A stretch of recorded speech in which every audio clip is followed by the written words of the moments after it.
Dans cette vidéo, je voudrais vous parler du mythe de la sécurité dans le salariat. Alors,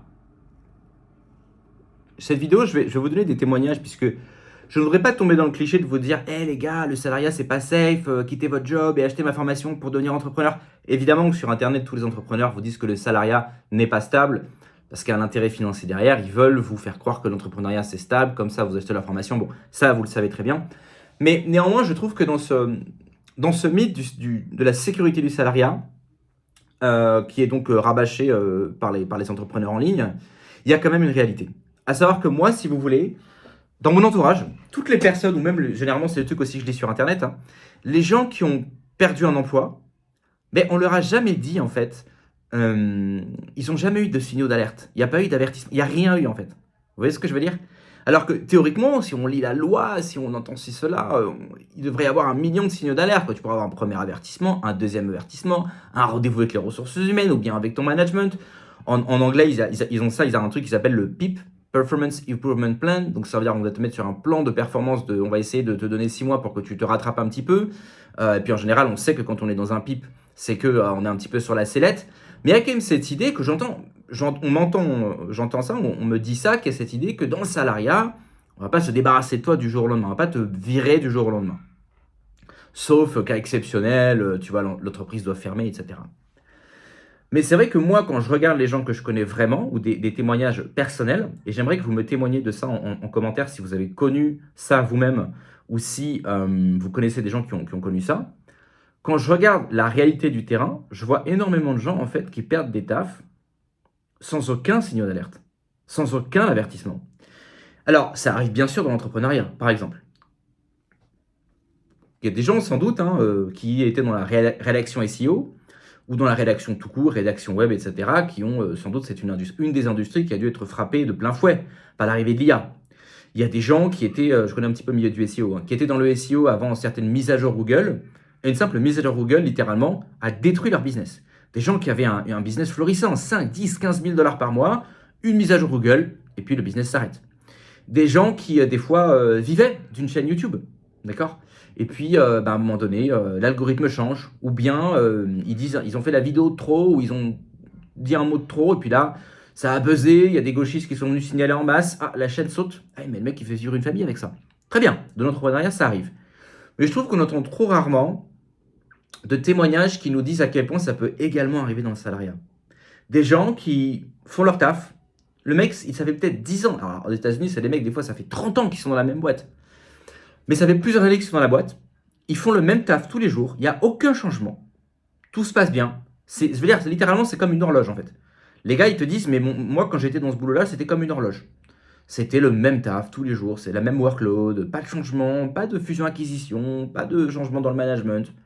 Tout se passait bien, et un jour, on leur dit, bah voilà, t'es viré. Voilà. Et alors, officiellement, c'est pas possible. Je sais qu'en France, officiellement, ça ne peut pas arriver. Officiellement, on ne peut pas dire à un employé comme ça, t'es viré. On doit montrer qu'il a fait une faute grave, on doit lui avoir donné des avertissements. Ça, c'est officiel. D'accord? Je sais aussi qu'il y a à un moment donné, il y avait une vidéo, il y avait un reportage qui était sorti il y a quelques années sur un expert, un spécialiste qui était contacté par les sociétés. Et ce qu'il faisait, c'est que lorsqu'on avait besoin de dégraisser,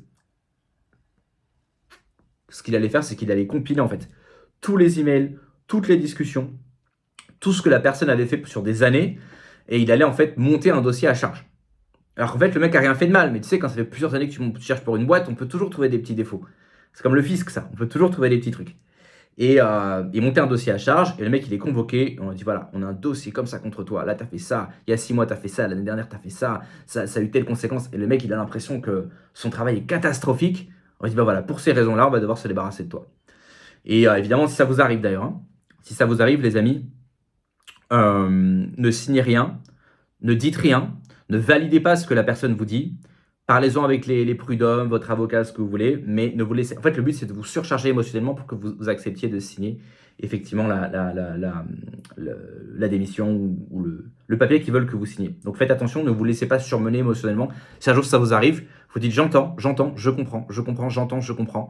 Je ne sais pas trop quoi dire pour le moment. Laissez-moi consulter avec un tel. Mais vous ne signez rien, vous n'acquiescez de rien. Et tout ce qu'on vous dit doit être mis par écrit. Ça, c'est un petit conseil. Mais enfin, moi, c'est vrai, quand je demande aux gens autour de moi, enfin, c'est pas que je leur demande, j'ai les témoignages que je lis, surtout sur Internet, je vois beaucoup de gens qui ont perdu un taf du jour au lendemain sans rien. Sans qu'on ne leur. C'est le gars, il faisait son boulot. Et alors, le pire, c'est quand ça fait plusieurs années. Parce que quand t'es freelance, t'as des missions 3 mois, 6 mois, 1 an. Tu sais, il y a du mouvement, t'es tout le temps plus ou moins sur le marché, t'es à l'affût. Quand t'es commercial, quand t'es entrepreneur. C'est aussi l'avantage d'être entrepreneur, c'est quand t'es entrepreneur. Oui, ça peut te tomber sur la gueule. Mais en tant qu'entrepreneur, tu es chef à bord, t'es toujours à l'affût du marché, tu sais que ça peut arriver. Mais en tant que salarié, quand ça fait 3, 4, 5, 10 ans que tu bosses pour une boîte, et que du jour au lendemain, tu es convoqué, et qu'on te dit, voilà, la collaboration se termine, ben, il y a des gens, si vous voulez, qui ne s'en remettent pas. Tu vois, il y a des gens qui ne s'en remettent pas. Il y a des gens qui ne s'en remettent pas parce qu'ils ne l'ont pas vu venir du tout.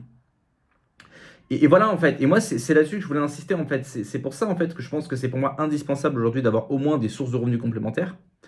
Si vous êtes salarié en France, vous avez aussi l'avantage quand même d'avoir l'assurance chômage, etc. Bon, il y a des protections. Qui, à mon avis, les Français gagneraient à avoir moins de protections et des plus hauts salaires. Mais ça, c'est une autre discussion. Mais enfin, malgré ces protections, moi, j'entends quand même des gens dire qu'ils ont perdu un emploi du jour au lendemain et que malgré X, Y, Z, ils se sont retrouvés dans la précarité la plus totale. Vous voyez ce que je veux dire? Effectivement, des gens qui ont été comme ça, on les a convoqués, un jour ils arrivent au boulot, et puis comme ça, le mec il est en train de faire son boulot. On lui dit, tu peux venir, j'ai besoin de te parler. Bah voilà, la collaboration s'arrête. Le mec, ça fait 10 ans qu'il est dans la boîte. Tu vois ce que je veux dire? Il ne comprend pas. Et voilà, donc je pense que ça, il faut le garder en tête, parce que, et je pense que c'est quelque chose en fait qui va être de plus en plus vrai dans le monde qui vient. En fait, on est en train de basculer dans un monde où il y a beaucoup moins de stabilité. Et c'est pour ça que je pense que c'est très important pour moi d'avoir, plutôt que d'avoir des soi-disant protections qui sont en fait finalement assez illusoires, c'est bien d'avoir ce serait bien d'avoir peut-être moins de protection, parce que finalement, quand tu regardes bien, tu n'es pas tellement protégé, mais des plus hauts salaires qui te permettent de prendre des assurances, qui te permettent de faire des investissements, qui te permettent de faire ceci, qui te permettent de faire cela, qui te permettent d'avoir un filet de sécurité le jour où ça t'arrive. Donc voilà. Moi, si vous voulez, j'ai de plus en plus de mal à croire en fait dans ce mythe de la sécurité dans le salariat, surtout dans le monde actuel, parce que j'ai des sons de cloche, effectivement, de personnes qui, eh bien, du jour au lendemain, sont envoyées. Tout simplement, du jour au lendemain, la collaboration se termine. Il n'y a pas eu d'avertissement, il n'y a pas eu de plan d'amélioration, il n'y a pas eu de... les collègues n'ont pas changé de comportement. Littéralement, ça lui est tombé dessus comme ça, le gars. Là où tu as d'autres boîtes, et alors là, c'est pervers. Je vais même aller plus loin. Parce que tu as des boîtes, écoute bien ce qui se passe, où on va régulièrement te solliciter pour un feedback. Ton manager te fait des feedbacks tous les 3 mois, tous les 6 mois, tous les ans. Et le pire, c'est que des fois, ces feedbacks sont très positifs. Tu vois ce que je veux dire? Ça veut dire que tu as non seulement tu as l'impression de bien faire, parce que ça fait 10 ans que tu fais la même chose, mais même tu as des feedbacks qui te disent ouais, bon, tout roule, voilà, bon, des petits trucs à changer. Ils ont toujours un truc à dire, des petits trucs. Et puis un jour, t'es viré quoi. Et tu comprends pas, tu te dis mais je comprends pas, on a eu des feedbacks, on m'avait dit que je bossais bien, oui, mais en fait, tu ne sauras jamais la vraie raison pour laquelle tu es envoyé. Ça, c'est comme quand tu passes un entretien d'embauche, soit dit en passant. Tu ne sauras jamais la vraie raison pour laquelle on t'a pris ou pas pris. D'accord? Il y a des jolies filles qui peuvent être embauchées parce qu'elles sont jolies. On ne le dira jamais. D'accord? Évidemment que sur son CV, la gamine, elle a un truc. Son CV, il est plus ou moins correct. Mais il y avait aussi 20 autres candidats qui avaient un CV correct, peut-être meilleur que le sien. Peut-être qu'on l'a pris parce qu'elle était jolie. Bon. Peut-être que le mec a été pris parce qu'il était beau gosse et que le patron, il le trouve un peu mignon. Hein? Ça, c'est aussi possible. Mais il y a beaucoup finalement d'opacité dans le monde du salariat. Et pour moi, la seule constante, j'avais fait une vidéo là-dessus il y a je crois 2 ans. La seule constante dans le monde du salariat, pour moi, c'est qu'en fait, ta source de revenus dépend d'un autre homme. Enfin, dépend de l'organisme, d'un système. Mais ta source de revenus dépend d'un autre homme. Ça veut dire qu'une personne clé dans l'entreprise peut, effectivement, du jour au lendemain, revenir vers toi et te dire merci, au revoir, bon week-end. Alors, pour parler à ça, je vais vous donner quand même des petites techniques. Moi, j'avais entendu parler d'un gars qui travaillait dans une banque. On a essayé de lui faire le coup. On a essayé de lui faire le coup de le virer. Sauf que pas bol pour la banque, en fait, le mec, c'était un malin. Pendant des années, il a sauvegardé, il a archivé des documents, des process, des choses qui étaient faites dans la banque qui n'étaient pas super réglo. Parce que, comme j'ai dit, personne ne travaille super réglo. Même des grosses banques, hein, le mec qui était dans une grosse banque. Hein. Personne ne travaille super réglo. Et il avait archivé tout ça. Le jour où on a essayé de se débarrasser de lui, il a fait OK. Ah, au fait, vous avez jeté un petit coup d'œil à ce truc-là. C'est sur mon disque dur, c'est à la maison. Je vais jeter un petit coup d'œil et puis on se revoit demain. Et puis finalement, ils ont jeté un petit coup d'œil à tout ce qu'il avait archivé. Et le gars, eh ben, on l'a pas viré. Vous voyez? Je sais pas s'il l'a mis au placard ou quoi, hein, mais il a conservé son poste. Ça, c'est la première technique. La deuxième technique, c'est un truc qu'on dit souvent, tout le monde le sait, mais personne ne le fait, c'est d'être toujours à l'affût en fait. D'être toujours effectivement sur le marché de l'emploi. Toujours en train de prospecter, toujours en train d'envoyer des CV. Comme ça, déjà, vous n'avez pas cette peur. Parce qu'en fait, pourquoi les gens qui ont 10 ans de boîte, ils sont choqués quand ils sont virés? Parce qu'ils ont peur de retourner sur le marché de l'emploi. Ça peut être quand une personne, tu vois, subit un divorce ou quoi, le gars il a 45 ans, il subit un divorce, ça fait 20 ans qu'il n'a pas dragué, tu vois ce que je veux dire? Mais là, c'est pareil, ils ont peur, ils savent pas comment je vais de nouveau vendre mes compétences, combien de temps je vais rester au chômage. Alors là, il n'y a rien de pire, hein. Tu vas sur YouTube, tu tombes sur des mecs qui te disent voilà, j'ai envoyé 3 millions de CV, je suis au chômage depuis 2 ans. Ouais, c'est bon, tu tombes sur des vidéos comme ça, tu perds la motivation directe. Toujours être en confrontation avec le marché en fait. Ok? Si vous êtes en confrontation avec le marché et que vous recevez une nouvelle offre, alors même que votre job actuel vous convient, mais que cette nouvelle offre est meilleure, n'hésitez surtout pas à vous barrer. Le takeaway que je vais vous donner aujourd'hui, c'est que vous devez être, en anglais ils disent a free agent. A free agent, ça veut dire que c'est vous vous prenez en main votre destinée. D'accord? Vous n'attendez pas que les choses viennent. Parce que si vous attendez, ce qui va venir, ce sera toujours du négatif. Tu vois ce que je veux dire? C'est assez rare en fait qu'il y ait des trucs positifs qui vous tombent dessus. Par contre, je sais pas si vous avez le même vécu que moi, mais moi en fait quand je fais rien, ben, il se passe rien, puis quand il y a un truc qui va tomber, ce sera rarement un mec qui m'envoie un message pour me dire oh, au fait, t'as gagné au loto. Non, généralement quand ça tombe du ciel, c'est que c'est de la merde. Ok? Et quand c'est pas de la merde, quand c'est de l'or, généralement pour aller chercher de l'or, ben, il faut se remonter les bretelles, il faut aller dans la mine d'or, il faut creuser comme un schlag, d'accord? Il faut se fatiguer. C'est uniquement en faisant ça qu'on va. Il y a des gens maintenant dans le développement personnel qui vous disent que plus vous. Ça c'est dans les trucs de New Age, un peu genre manifestation, c'est genre plus tu recherches un truc, moins tu vas l'obtenir. Plus tu fais preuve de lâcher prise, et plus effectivement tu fais preuve de lâcher prise, puis les choses vont te tomber dessus. Je sais pas s'il y a des gens à qui ça arrive, hein. Moi ça ne m'est jamais arrivé. Hein. Si je lâche prise, tout s'écroule. Hein. C'est pas compliqué. Hein. Ma femme, je l'ai pas trouvée en lâchant prise. Hein. Je l'ai trouvée en bougeant le cul, en train de draguer dans la rue. Très bien. Et c'est pareil pour tout ce que j'ai fait. Entrepreneuriat, reconversion tech, etc. Donc ne lâchez pas prise. Confrontez-vous toujours au marché. Et si d'ailleurs vous confrontez au marché, vous tombez sur une meilleure offre, abandonnez votre employeur actuel sans le moindre scrupule. D'accord? Même si soi-disant ça se passe bien, et mes collègues, mais tu vas voir que tes collègues, soi-disant t'es bon, t'es pote avec lui, c'est un mec en or, hein, c'est ton collègue, c'est ton pote. Hein.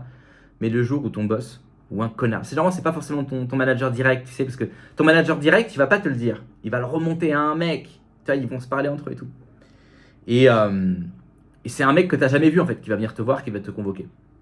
Mais quand tu vas être convoqué, qu'on va te dire que tu dégages, tes collègues, là, super sympa, ben, ils vont te faire une belle jambe. Tu vois ce que je veux dire? Quand tu vas rentrer chez toi le soir, et que tu vas devoir annoncer à ta femme que tu ne peux plus mettre d'argent sur la table, ça va faire une belle jambe que ton collègue, il était sympa et que tu cassais la blague avec lui. Donc quand tu as une offre de meilleure qualité, dégage. Ok? Ça, c'est le deuxième axe d'amélioration. Troisième axe d'amélioration, les amis, vous m'avez vu venir. Montez un business. Montez un business. Montez un truc.